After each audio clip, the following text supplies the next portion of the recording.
So ನೀವು ಇನ್ನೊಂದು ವಿಚಾರ ಟಾಸ್ಕ್ ಅಂತ ಬಂದಾಗ ಹೇರ್ ಕಟ್ ಮಾಡಕ್ಕೆ ಬರುತ್ತೆ, ಯಾರು ಒಪ್ಕೊಂಡಿರಲ್ಲ, ಮಾಡು ಒಪ್ಕೋತಾರೆ, ನಾನು ಮಾಡ್ತೀನಿ ಏನೇ ಬಂದರೂ ನನ್ನ ಸಹಿ ಅಂತ ಹೇಳ್ಕೊಂಡು.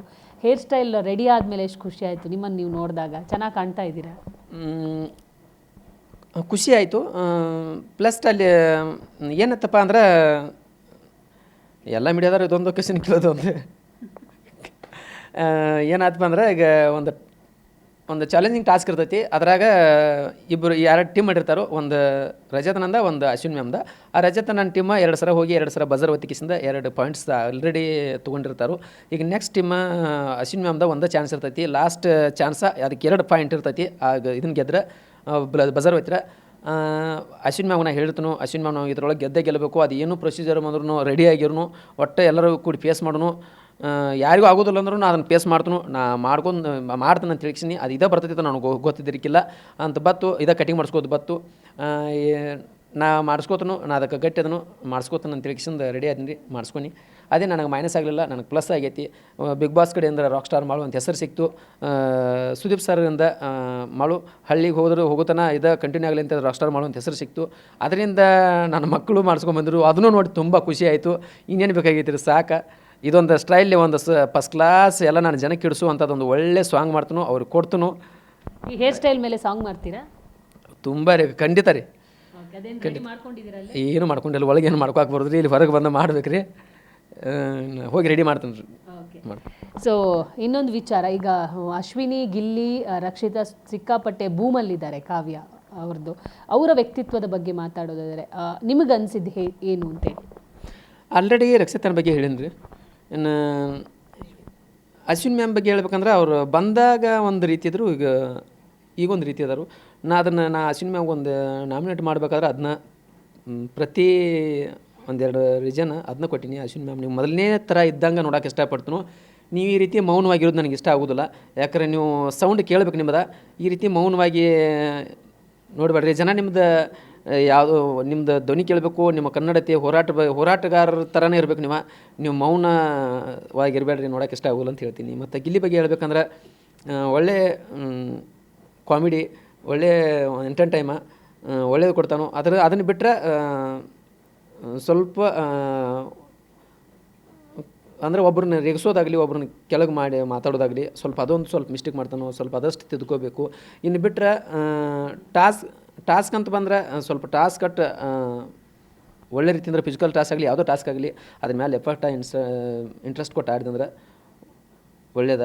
ಮತ್ತು ಇನ್ನು ಕಾವ್ಯ ಅಂತ ಬಂದ್ರೆ ಅವರು ನನಗೇನು ಅಷ್ಟು ಅನಿಸೋದಿಲ್ಲ. ಅವರು ಸೇಮ್ ಸ್ಪಂದನಾಗ ಅವ್ರಿಗೆ ಏನೂ ಬಿಡೋಲಿಲ್ಲ, ನನಗೆ ಸೇಮ್ ಅನಿಸ್ತದೆ. ರಘು ಧ್ರುವ ಅಂತಂದ್ರೆ ರಘು ಸರ್ ಬಗ್ಗೆ ಹೇಳ್ಬೇಕಂದ್ರೆ ಅವ್ರದ್ದು ಏನೂ ಕಡಿಮೆ ಇಲ್ಲ, ಎಲ್ಲ ಒಳ್ಳೆ ಚಲೋ ಐತಿ. ಯಾಕಂದ್ರೆ ಅವ್ರ ವಯಸ್ಸು ತಕ್ಕಂಗೆ ನೋಡ್ತಂದ್ರೆ ಅವ್ರ ಆಟ ಆಗಲಿ, ಅವ್ರು ಮಾತಾಡೋ ಭಾಷೆ ಆಗಲಿ, ಅವ್ರ ತಾಳ್ಮೆ ಶಕ್ತಿ ಎಲ್ಲದ್ರೊಳಗೂ ಒಂದು ಚಲೋದಾರ್ರಿ ಅವ್ರು. ಯಾಕೆ ಗಿಲ್ಲಿ ಮಾಡೋ ಟಾರ್ಚರ್ಗಾಗಿ ಅವ್ರಿಗೆ ಅವತ್ತು ಹೊರ ಬರ್ಬೇಕಾಗಿತ್ತು. ಆಮೇಲೆ ಏನೋ ಆಗಿಸಿಂದ ಅದನ್ನು ಅವ್ರು ತಳ್ಕೊಂಡ್ರಾದ್ರೆ ಅವ್ರದ್ದು ಗಟ್ಸ, ಅವ್ರ ತಾಳ್ಮೆ ಶಕ್ತಿ ಅಂತ ಹೇಳಕ್ಕೆ ಇಷ್ಟಪಡ್ತೀನಿ. ನನಗೆ ಆ ಜಾಗದಾಗ ಆಗಿತ್ತಾರೆ, ನನಗೆ ತಾಳ್ಮೆ ಶಕ್ತಿ ತಡ್ಕೋತೀನಲ್ಲೋ ಗೊತ್ತಿಲ್ಲ, ಅಷ್ಟು ಪಾಪ್ ಟಾರ್ಚರ್ ಮಾಡ್ಯಾರ ಅವ್ರಿಗೆ. ಮತ್ತಿನ್ನು ಧ್ರುವಂತನಂದು ಹೇಳ್ಬೇಕಂದ್ರೆ ಒಂದು ತಾಸಿಗೆ ಒಂಥರ ಮನುಷ್ಯ. ಈ ತಾಸಿನಾಗಿದ್ದ ಆ ತಾಸಿನಾಗಿರಂಗಿಲ್ಲ. ಅವ್ರನ್ನ ಅರ್ಥ ಮಾಡ್ಕೊ ಮನುಷ್ಯ ಇಲ್ಲಿ ಸ್ವಲ್ಪ ಕಷ್ಟ ಆಯ್ತು ರೀ ಇಲ್ಲಿ.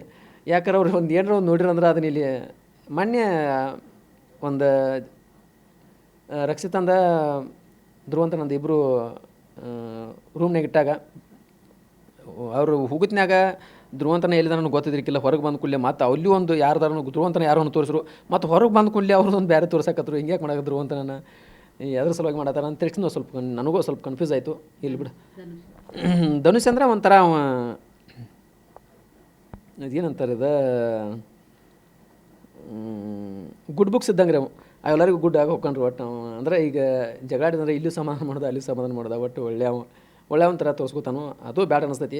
ಯಾರಿಗೆ ಒಳ್ಳೆ ಒಂಥರ ತೋರಿಸ್ಕೋವಂಥ ಅವಶ್ಯಕತೆ ಇಲ್ಲ ಅಂತಂದ್ರೆ ಅಲ್ಲಿ ಏನೋ ಅನಿಸುತ್ತೆ ಅಂದ್ರೆ ಅವ್ರಿಗೆ ಹೇಳಿಕೆಸಿಂದ ಅಲ್ಲಿ ಕೂತ್ಲಾ ಬಿಡೋದು. ಅವ್ರು ಏನಾರ ಕರೆದು ಕೇಳಿರಂದ್ರೆ ಅದು ಕೂತ್ರ ಹೇಳೋದ ನನಗೆ ಅನಿಸ್ತೈತಿ. ಸ್ವಲ್ಪ ಗುಡ್ ಬುಕ್ಸ ರಾಶಿಕಾಂತ್ ಹಾಕಿದ್ದು ಸ್ವಲ್ಪ ಚಲೋ ರೀಕಿದು ಲ್ಯಾಂಗ್ವೇಜ, ನೇರು ನುಡಿ ಮಾತು. ಅವ್ರು ಯಾರಿಗೆ ಹಚ್ಕೊಂಡು ಮಾತಾಡೋಂಗಿಲ್ಲ, ಒಳ್ಳೆಯವ್ರಿಗೆ ಕೆಟ್ಟವ್ರಿಗೆ ಅಂತ ನನಗೆ ಅನಿಸ್ತೈತಿ. ಈಗ ಹೊರಗಡೆ ಬಂದಾಗಿದೆ, ಏನು ಮಿಸ್ ಮಾಡ್ಕೋತಿದ್ದೀರಾ ಬಿಗ್ ಬಾಸ್ ಮನೆಯಲ್ಲಿ? ಮಿಸ್ ಮಾಡ್ಕೋದಂದ್ರೆ ನಾ ಎರಡರಲ್ಲಿ ಒಂದು ಸುದೀಪ್ ಸರ್ನ ಬಿಟ್ರೆ ಅವ್ರ ಮಾಳು ಅನ್ನೋದು ಹೆಸರು ಕರೀದ ಬಿಟ್ಟರೆ ನನಗೆ ಬಿಗ್ ಬಾಸ್ ಮನೇಲಿ ಬಿಗ್ ಬಾಸ್ ಧೋನಿ ಭಾಳ ಮಿಸ್ ಮಾಡ್ಕೋತೀನಿ. ಕ್ಯಾಪ್ಟನ್ ಫೀಲ್ ಹೆಂಗಿತ್ತು ಅಲ್ಲಿ ಹೋಗಿ ಕ್ಯಾಪ್ಟನ್ ಆಗಿರೋದೇ ದೊಡ್ಡ ವಿಷಯ ಆದಾಗ? ಕ್ಯಾಪ್ಟನ್ ಪಿಲ ನಾನು ಕ್ಯಾಪ್ಟನ್ಸಿ ನಾ ಮಾಡೀನಿ ರೀ.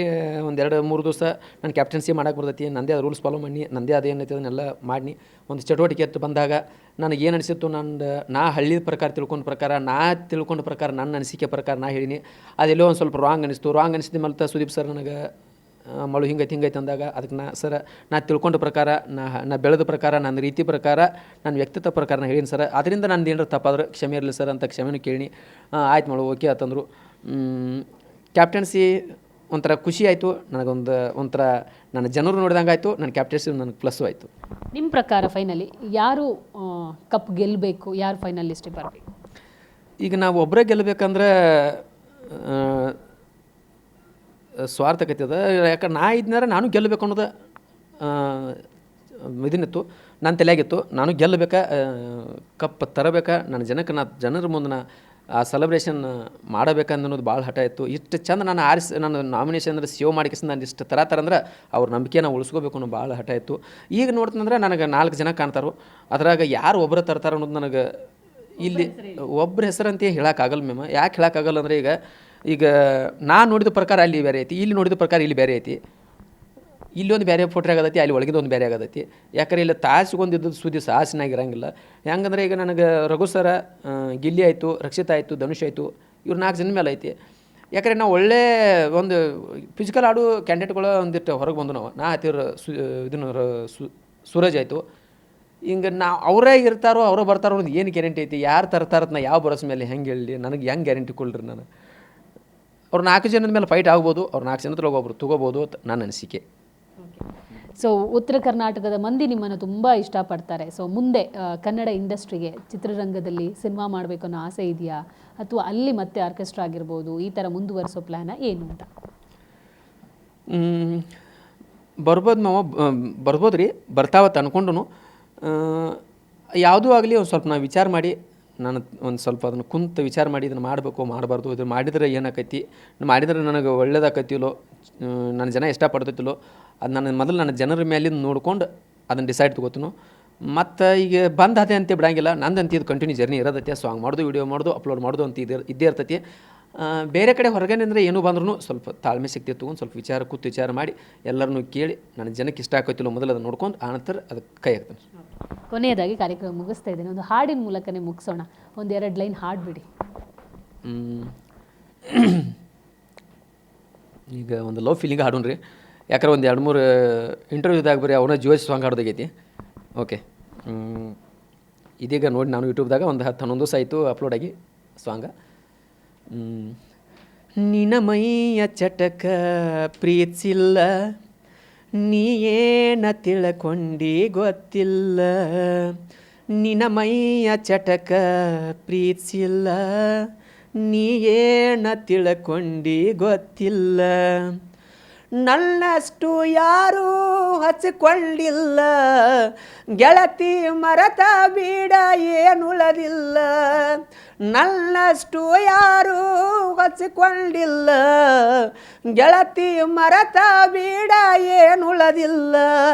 ಹೊಳ್ಳಿ ನೆನಸಬ್ಯಾಡ ನೀನಾ,